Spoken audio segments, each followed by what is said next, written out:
Boa tarde a todos. Nós vamos trabalhar hoje nessas 4 horas direitos humanos. Não sei se alguém pôde verificar, mas em relação ao concurso anterior que foi anulado, houve incremento de alguns tópicos no edital relacionado a essa disciplina, mas não teve muita alteração substancial.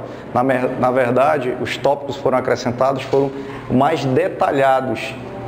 Então, houve mais um detalhamento dos tópicos que lá existiam, né?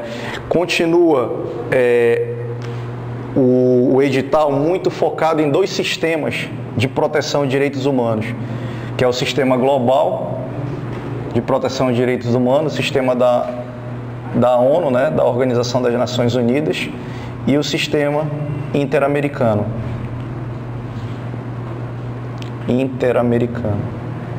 Então, o foco do nosso estudo continua a ser o mesmo, apesar de terem sido acrescentados alguns tópicos, mas na verdade foram detalhamentos desses sistemas.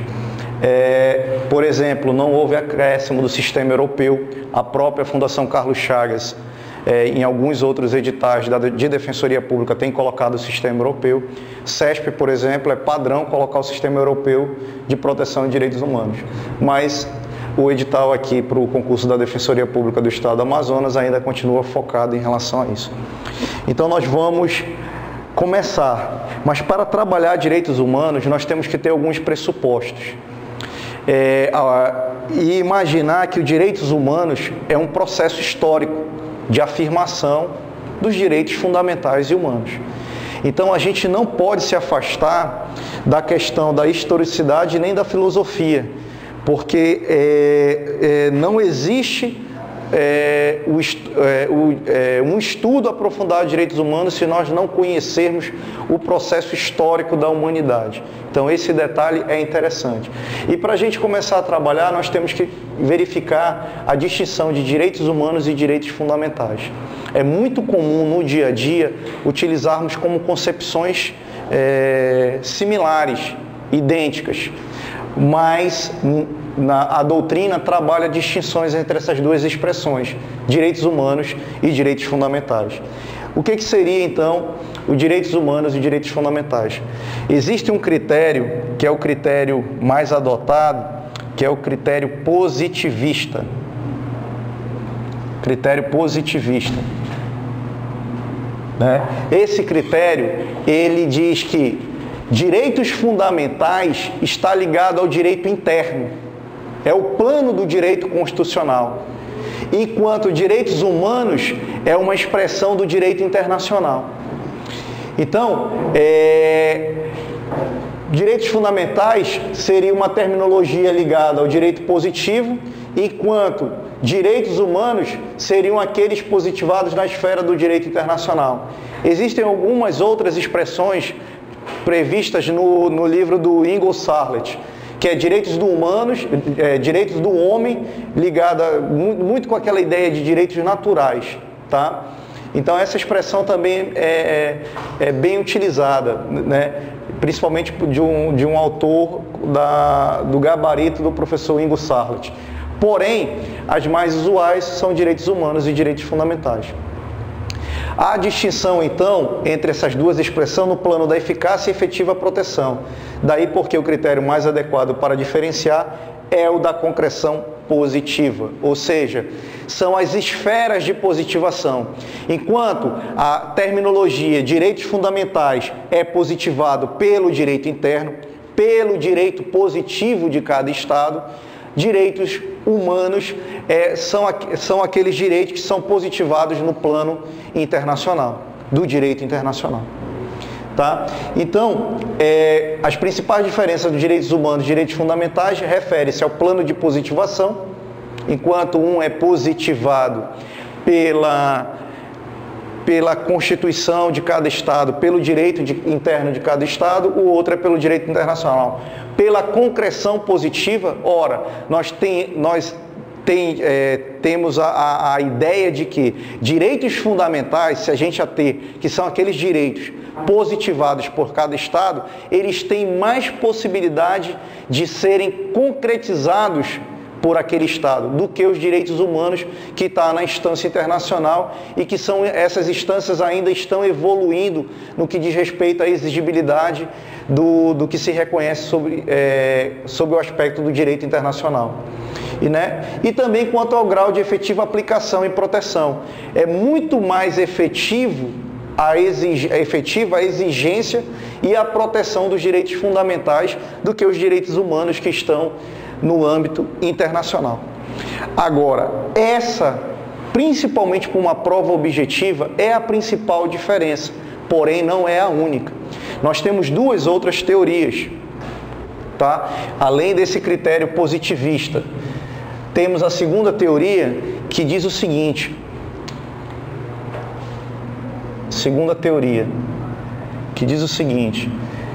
enquanto os direitos humanos é uma expressão ligada a direitos naturais, os direitos fundamentais são aqueles direitos reconhecidos no tempo e espaço por um determinado Estado. Reconhecidos no tempo e no espaço por um determinado Estado.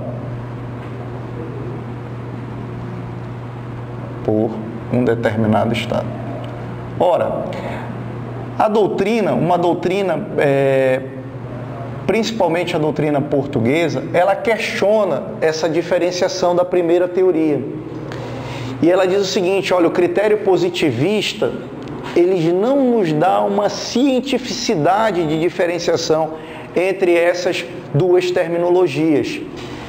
Aqui melhora, avança um pouco, porém também carece um pouco de cientificidade. Por quê? Porque ela não determina aonde está o espaço de abrangência e aonde se dá quem é o público-alvo a ser protegido pelos direitos humanos e quem é o público-alvo a ser protegido pelos direitos fundamentais. Isso vem ser corrigido por uma terceira teoria. Essa terceira teoria diz o seguinte: direitos humanos é uma espécie de direitos fundamentais. Então são, na verdade, categorias sobrepostas. Enquanto direitos fundamentais é uma categoria mais ampla, direitos humanos é uma categoria mais restrita. Ah, tá. Mas vocês poderiam me questionar, James, como eu consigo enxergar isso? Aonde está a restrição isso? Para essa terceira teoria, direitos humanos seriam aqueles aonde os destinatários dessa esfera de proteção são somente os homens, os seres humanos. E direitos fundamentais, além desses direitos que os destinatários são os seres humanos, são os outros direitos que protegem outros entes, como os entes personalizados por uma ficção jurídica, pelo direito, como as pessoas jurídicas de direito público e direito privado. Podemos observar isso aonde? Exemplo de um direito fundamental, direito à privacidade. Nós não podemos entender que a proteção do sigilo fiscal e bancário é um direito decorrente do direito à privacidade? Esse direito, ele é titularizado só pelo ser humano? Não. Pessoas jurídicas têm a proteção desse direito. Pessoas jurídicas têm a proteção desse direito. Esse direito, ele é um direito humano por excelência? Não, mas ele é um direito fundamental. Os direitos humanos seriam aqueles titularizados somente pelos seres humanos, pelos homens. Exemplo disso, direito dos trabalhadores, direitos trabalhistas. Pessoa jurídica titulariza direito trabalhista? Não, só nós humanos. Tudo bem? Então essa teoria é uma teoria da doutrina constitucional portuguesa e ela é mais científica nesse aspecto. Continuando. Também, se a gente for falar sobre direitos humanos, nós não temos como nos desprender da questão das gerações ou dimensões de direitos humanos. É claro que essa divisão em dimensões dos direitos humanos, em gerações de direitos humanos, é uma divisão didática, né? Mas nos ajuda a entender que temos várias frentes de proteção dos direitos humanos. E essas frentes, elas são sobretudo baseadas em valores. A primeira geração no valor liberdade, que são os direitos civis e políticos. A segunda geração são os direitos sociais, econômicos e culturais, baseado no valor igualdade. A terceira dimensão, solidariedade e fraternidade. A quarta geração são os direitos globais, democracia, informação, pluralismo.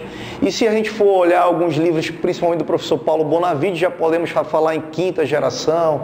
Mas aqui nós temos que ter uma ideia do que a sociedade internacional teve de avanços e retrocessos na proteção dos direitos humanos. Mas nós temos que logo de cara fazer uma crítica ao termo gerações de direitos fundamentais. Por que fazer uma crítica? Porque ela pode nos induzir a erro. Quando a gente se refere geração dos anos 80, a gente se refere a uma geração que já foi o quê? Ultrapassada. Já foi substituída pela geração dos anos 90. Essa é a ideia que nós temos do termo geração. Em face disso, a doutrina também critica